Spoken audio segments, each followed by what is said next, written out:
再说，不过如果这样的话，如果家族连这点，尽力辅佐林平大人呢？你应该知道。统领大人，我们1400米。为了你，我可以，你不害我的吗？有很多事可以做的。删一个不识抬举的。给我5天时间，给你们一个答复。骗我们的吧？只会糊涂。他干的事儿，我也敬你是条汉子。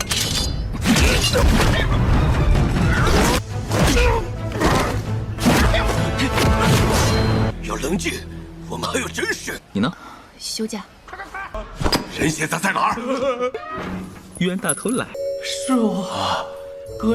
哦，明大人，下面的人不懂。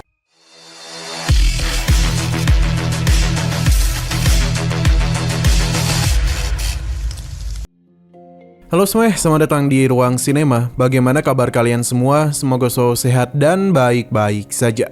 Pada hari ini kita akan kembali melanjutkan series Donghua Fable River season kedua episode terbaru. Kita sudah membahas season pertamanya pada channel Ruang Film 2. Untuk tahu lebih lanjut tentang series itu, kita sarankan untuk nonton season pertamanya dulu. Kita akan sediakan link season pertama di playlist.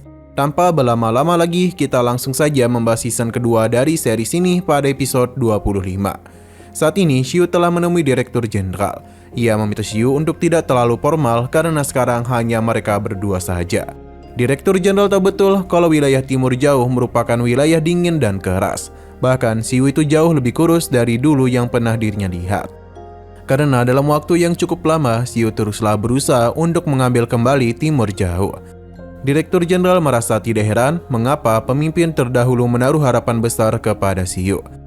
Dalam waktu 2 tahun lagi, Ning akan menjadi pewaris tahta. Karena Xiu merupakan sosok yang sangat penting, jadi dia harus tinggal di kota atas demi memberikan bantuan.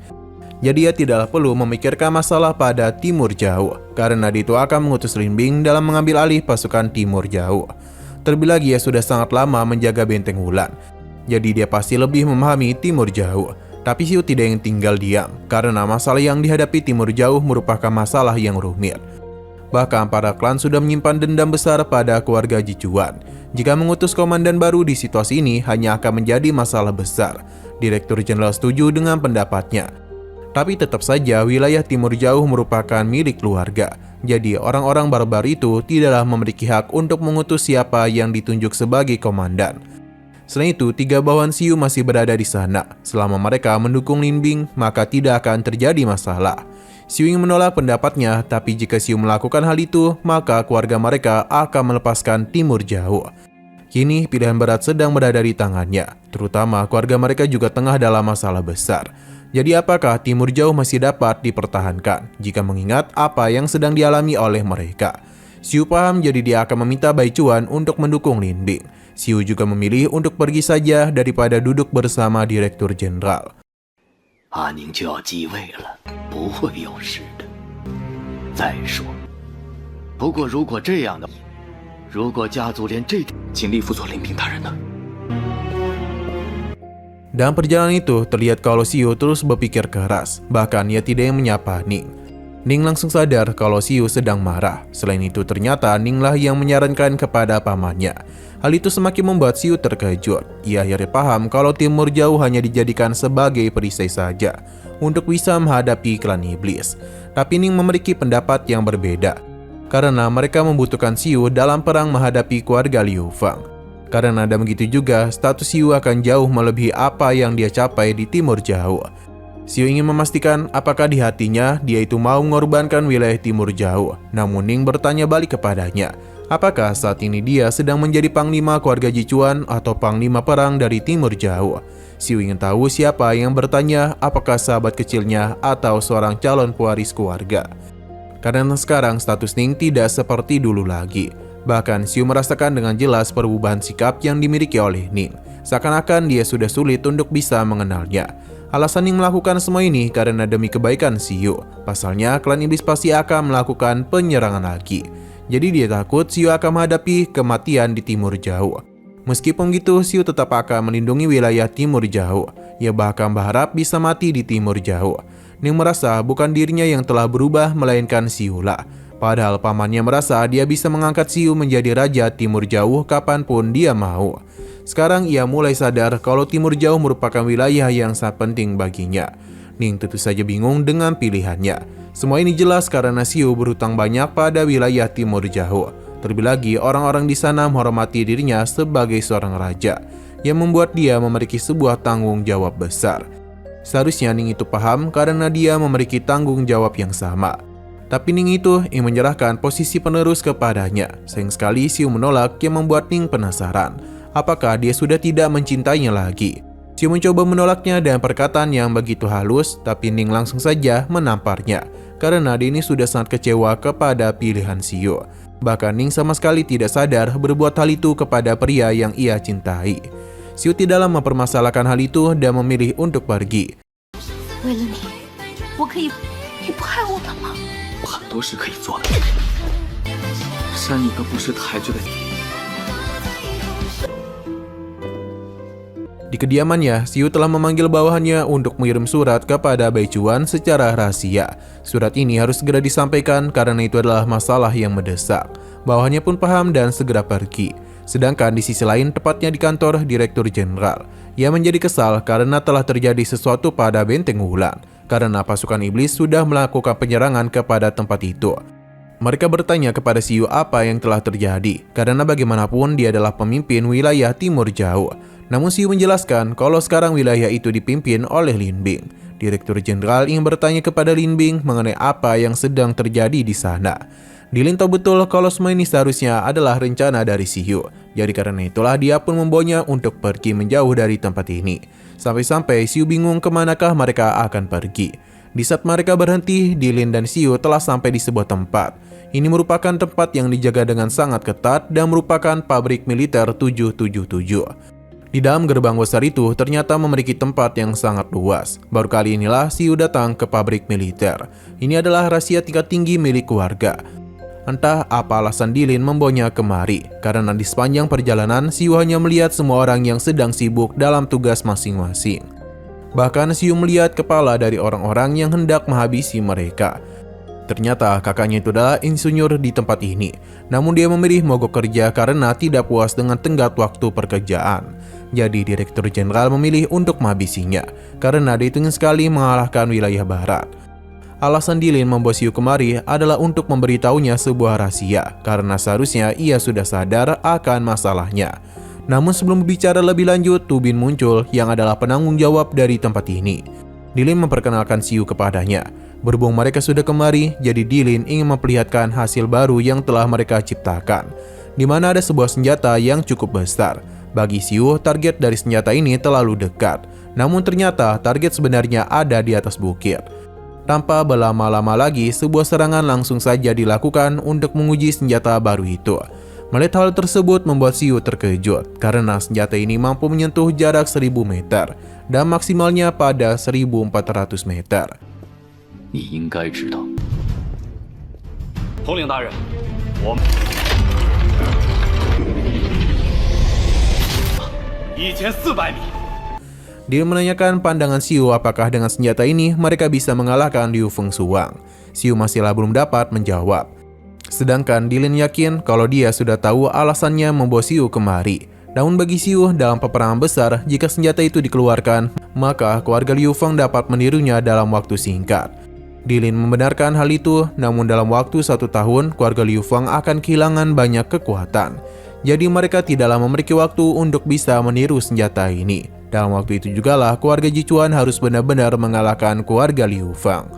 Dan kalahnya keluarga Liu Feng, maka ini merupakan satu-satunya kesempatan bagi keluarga Jichuan mendominasi klan manusia. Siu akhirnya paham, tapi Dilin bingung mengapa dia malah membiarkan klan iblis melewati gerbang, yang malah membuat operasi prajurit naga mereka itu terganggu. Siu tidak menyangka kakaknya dapat mengetahui rencana tersebut. Ini sangatlah wajar karena Dilin merupakan sosok yang pintar. Terlebih lagi, jalur rahasia pegunungan Guqi hanya diketahui oleh Siu saja.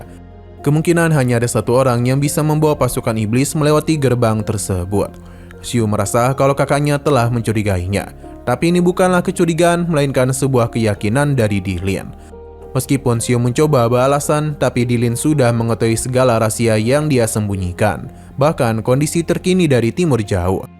Ia bingung mengapa Xiu tidak membiarkan klan iblis mengambil kembali Timur Jauh. Terlebih lagi dia ini sudah kembali ke dalam keluarga dengan selamat.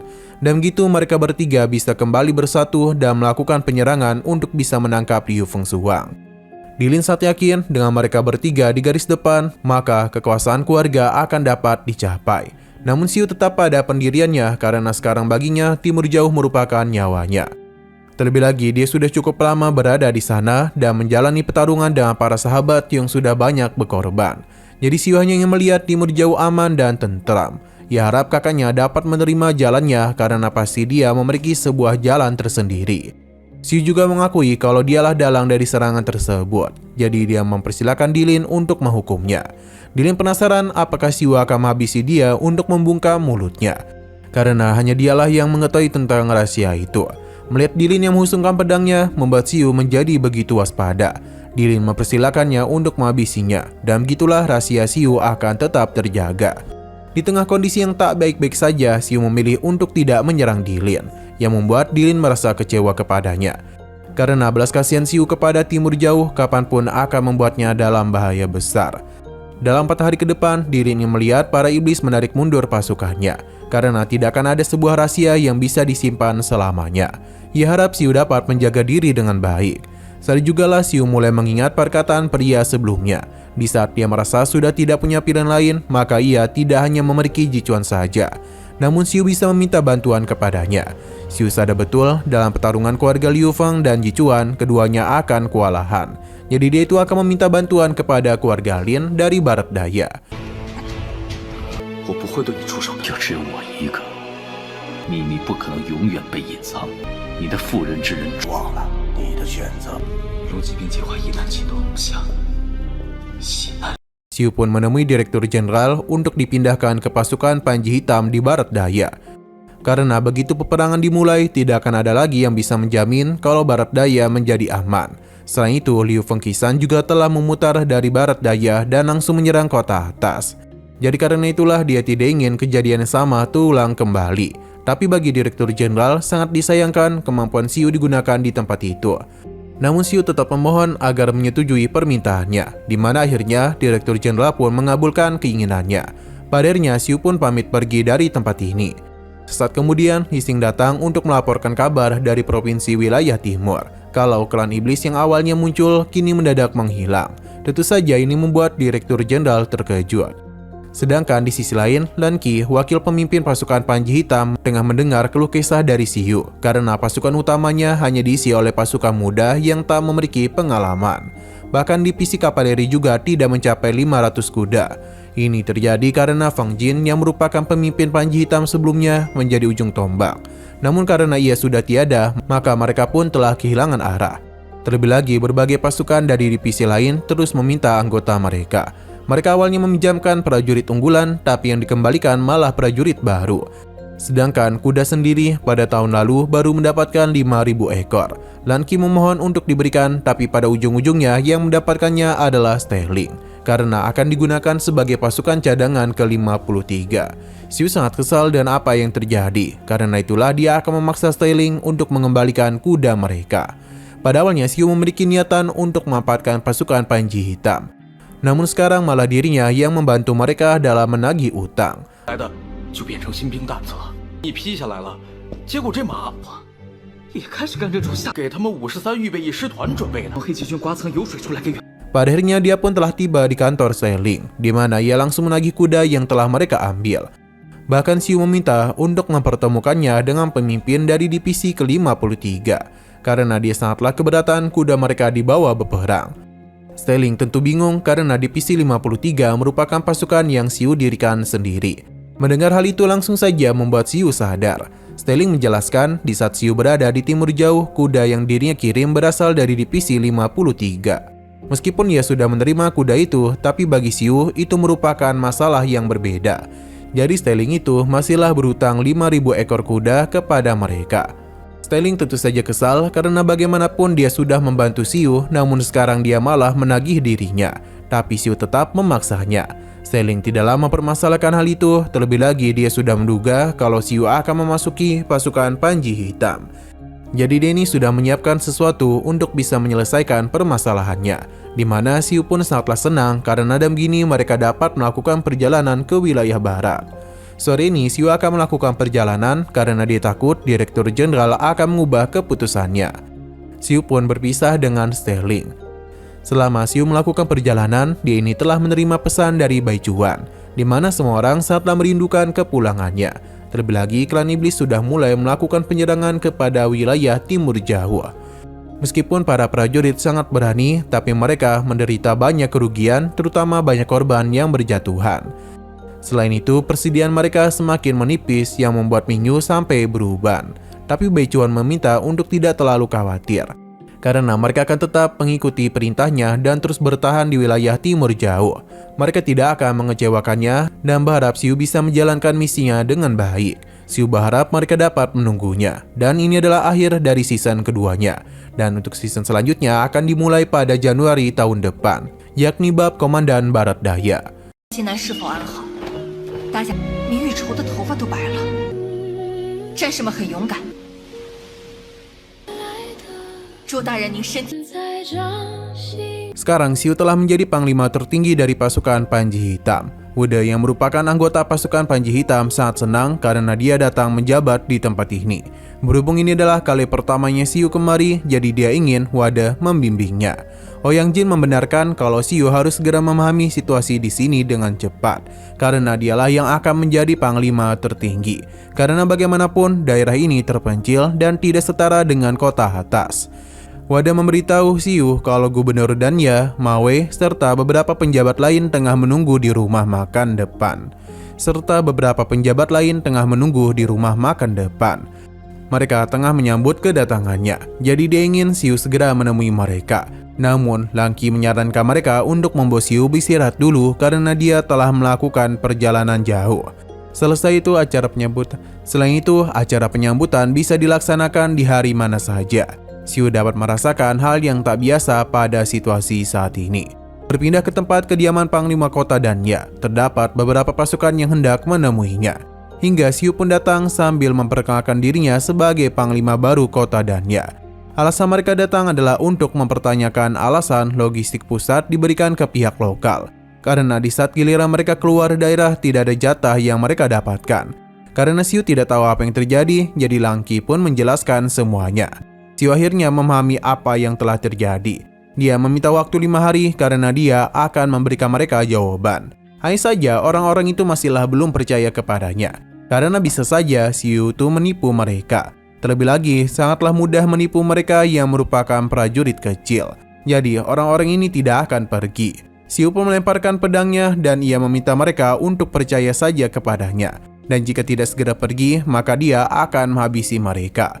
Terlebih lagi, apa yang mereka lakukan hari ini hanyalah menghalangi pintu dan membuat keributan, yang merupakan perbuatan dari seorang pengecut. Berkat perkataan Xiu, mereka pun menjadi percaya. 给我5天时间，给你们一个答复。票们的吧，只会护短。他干的事儿，我也敬你是条汉子。 Di dalam, Xiu kembali bertanya tentang pembagian lokal dan luar. Ternyata sejak Panji Hitam dibentuk, para petinggi selalu dibagi menjadi 2 faksi. Satu bangsawan lokal yang mana Wade merupakan perwakilan mereka. Yang satunya lagi adalah para penjabat yang dipindahkan dari pasukan lain, seperti Ouyang Jing, Yu Sanse, dan juga panglima sebelumnya yakni Fang Jin. Xiu paham dan menanyakan Langqi berada di pihak mana, yang tentu saja akan berada di pihak Xiu. Xiu pun meminta membawa Ouyang Jing kemari. Selain itu dia ingin melihat semua laporan keuangan logistik pasukan Panji Hitam selama beberapa tahun terakhir. Langqi tidak menduga Xiu akan langsung bekerja. Setelah kemudian, Langqi dan Ouyang Jing telah tiba, namun dia tidak kunjung menemukan Xiu yang ternyata dia telah tertumpuk oleh berkas yang begitu banyak. Ouyang Jing penasaran mengenai tujuan Xiu memanggilnya kemari, di mana Xiu yang bertanya banyak hal kepadanya, terutama tentang faksi lokal dan luar daerah di pasukan Panji Hitam. Karena bagaimanapun ini sedang bersih tegang. Ouyang Jing membenarkan kalau dirinya pernah mendengar hal itu, tapi dia tidak bisa berbuat apa-apa karena tidak memiliki bukti. Xiu pun berpikir kalau Ouyang Jing sengaja membuat bawahannya untuk menghalangi dirinya, karena bagaimanapun trik semacam itu sudah sering dirinya lihat. Seakan-akan Ouyang Jing menguji sikap dan posisinya. Xiu sadar betul kalau Ouyang Jing masihlah belum percaya kepadanya. Terlebih lagi, Yan Shanse dihabisi oleh paksi lokal. Bahkan pemimpin sebelumnya yakni Pang Jin telah gugur terlalu cepat, yang membuat Ouyang Jing berpikir kalau mereka yang berasal dari paksi luar daerah seperti anak yatim, karena tidak bisa mengandalkan siapapun. Xiu bisa menjamin selama dia masih menjabat sebagai panglima pasukan Panji Hitam, dia tidak akan membiarkan hal dulu kembali terjadi. Ouyang Jing paham dan mulai hari ini dirinya bersumpah untuk setia sampai mati kepadanya. Xiu memintanya untuk tidak melupakan hal itu, karena mereka sama-sama berasal dari keluarga Jichuan.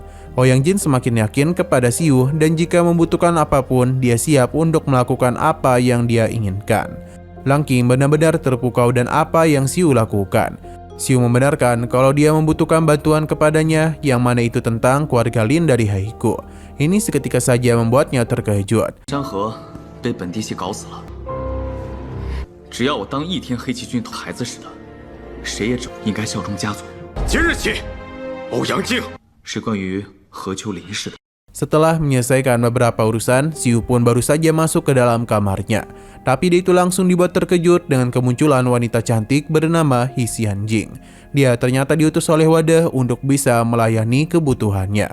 Hanya saja Xiu menjadi agak panik karena bagaimanapun dia langsung meminta untuk melepaskan pakaiannya. Xiu sama sekali tidak menduga Wada memilih cara pendekatan seperti ini. Xiu pun menanyakan kepada gadis ini apakah dia akan melakukan apa saja setelah diperintah oleh Wada.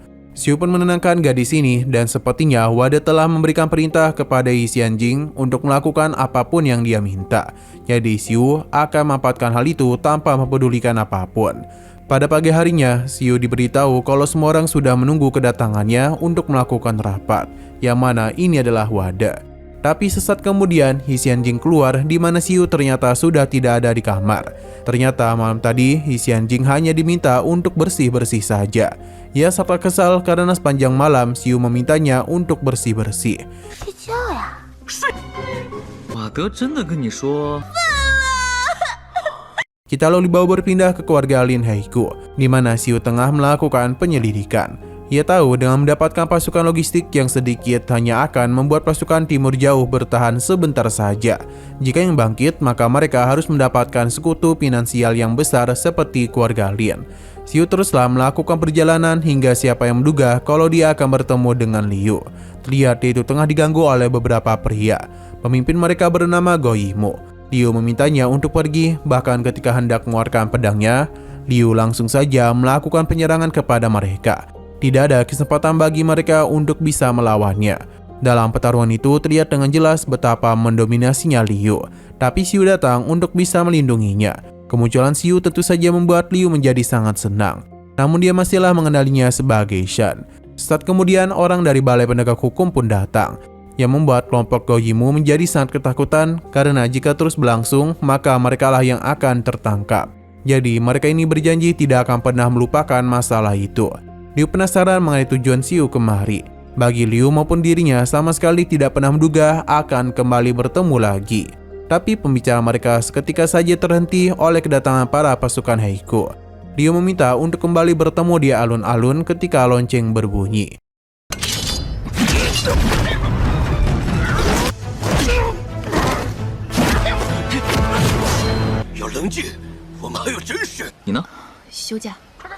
Sedangkan Xiu malah langsung ditangkap oleh pasukan ini karena sudah melanggar peraturan.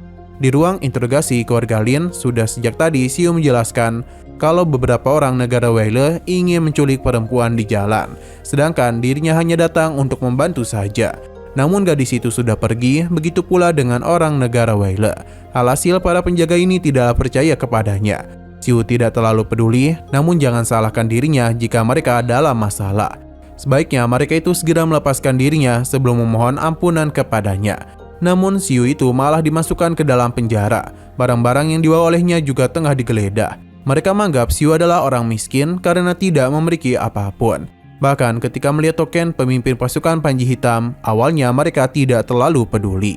hingga mereka pun baru sadar telah membuat masalah yang besar. Lin Rui sebagai penjabat tertinggi kabinet keluarga Lin segera menemui Xiu yang telah dipenjara. Xiu pun pura-pura tertidur dan dirinya sudah menunggu hal ini untuk bisa mendapatkan bayaran, supaya wilayah timur jauh mendapatkan keuangan. Xiu juga berpura-pura kesakitan yang membuat Lin Rui kebingungan dengan apa yang terjadi. Padahal para penjaga tidaklah memukulinya.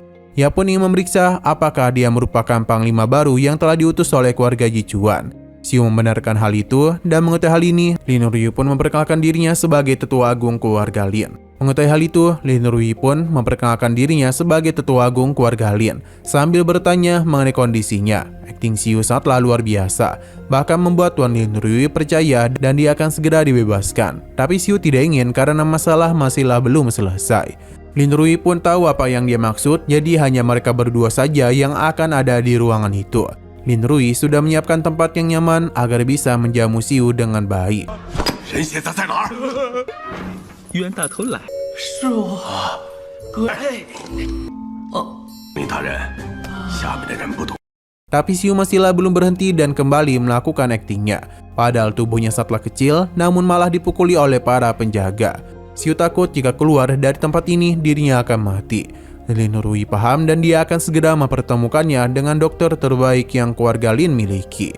Hanya saja Xiu tidak memiliki uang, jadi tidak mungkin dia bisa berobat. Lin Rui menenangkannya karena ini merupakan masalah mereka, jadi dialah yang akan membayarnya. Mendengar hal itu, Xiu tidak akan menolak kebaikannya.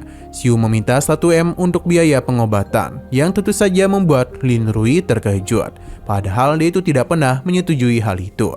Xiu menjelaskan kalau ini bukan sekedar urusan kehormatan pribadinya saja, namun juga demi Balai Penegak Hukum Haiku. Karena bagaimanapun mereka telah memukuli panglima tertinggi pasukan Panji Hitam. Jika ini terdengar di luar, maka akan membuat konflik besar terjadi.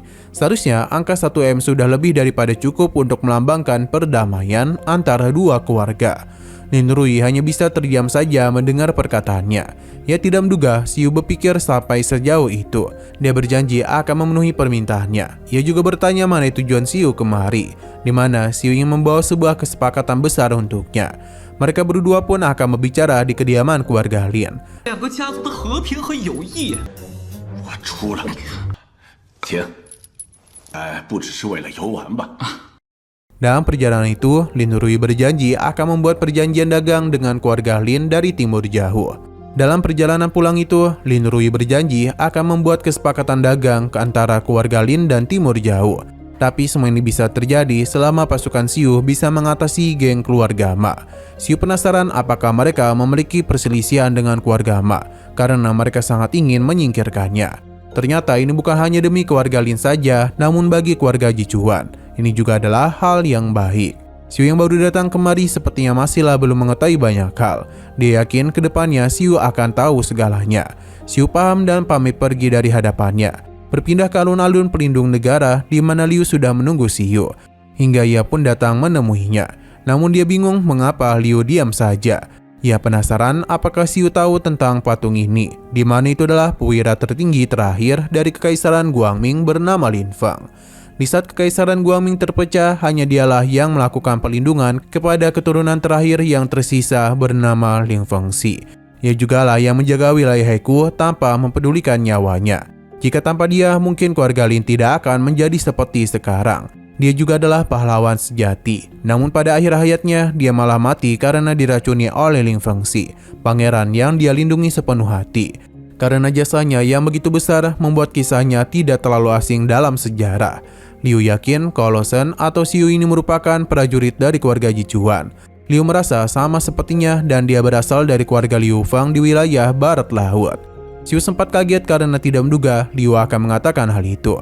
Ia menanyakan tujuan Xiu untuk bertarung, yang mana ini sangatlah sulit untuk dia jelaskan. Sedangkan tujuan Liu bertarung adalah untuk melindungi keluarganya. Jika memang membutuhkan pengorbanan, maka dia akan menjadi seperti perwira tinggi Lin.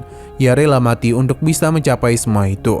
Liu penasaran apakah kedepannya mereka akan bertemu di medan perang. Xiu merasa itu tidak mungkin terjadi. Tapi apapun bisa terjadi, seperti sekarang mereka kembali bertemu secara kebetulan. Liu pun pergi dan berharap bisa bertemu lagi dengannya.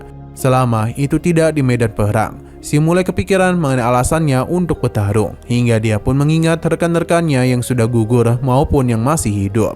Dia merasa semua itu dia lakukan untuk kedamaian dan kepercayaan. 我为了我的家族，我们不是在这里遇到了吗？甘愿赴死。你说，在战场上，为什么而战？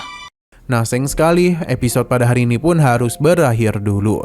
Oke, sekian dulu pada video kali ini. Untuk video selanjutnya akan segera hadir. Jadi bagi kalian yang ingin mengikuti series ini, langsung saja klik subscribe dan aktifkan loncengnya. Terima kasih yang sudah menonton video sampai habis. Jika kalian suka pada video ini, klik like dan share ke teman-teman kalian tentang channel ini.